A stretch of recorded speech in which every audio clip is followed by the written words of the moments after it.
Algebraic expression. और algebraic expression देखने से पहले सबसे पहले हम लोग देखेंगे कांस्टेंट होता क्या है और वेरिएबल क्या होता है। कांस्टेंट यानी ऐसा वैल्यू जिसका वैल्यू फिक्स्ड रहता है, यानी वैल्यू चेंज ना हो, उसको बोला जाता है कांस्टेंट। और ऐसा सिंबल जिसका वैल्यू वेरीज करे उसको बोलते हैं हम लोग वेरिएबल्स। जैसे वेरिएबल्स में हो गए जितने भी अल्फाबेट हैं हमारे, वो सभी वेरिएबल्स में आएंगे।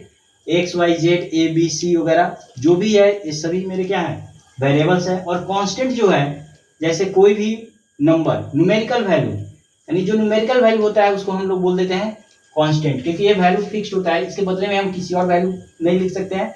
9 के बदले में हम 9 ही लिख सकते हैं। 9 के बदले में ऐसा नहीं है कि हम लोग 10 लिखेंगे, 2 लिखेंगे, 3 लिखेंगे।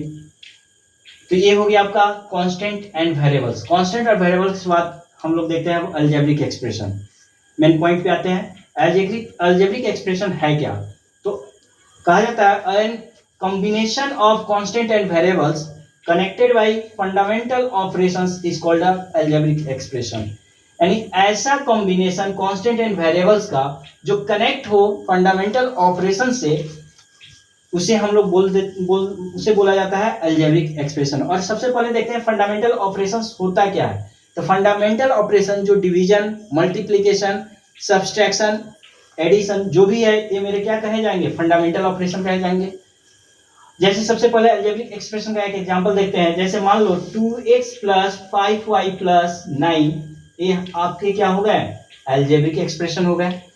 2x 3x y + 2, 3xy + 2, ये भी एक अलजेब्रिक एक्सप्रेशन होगा।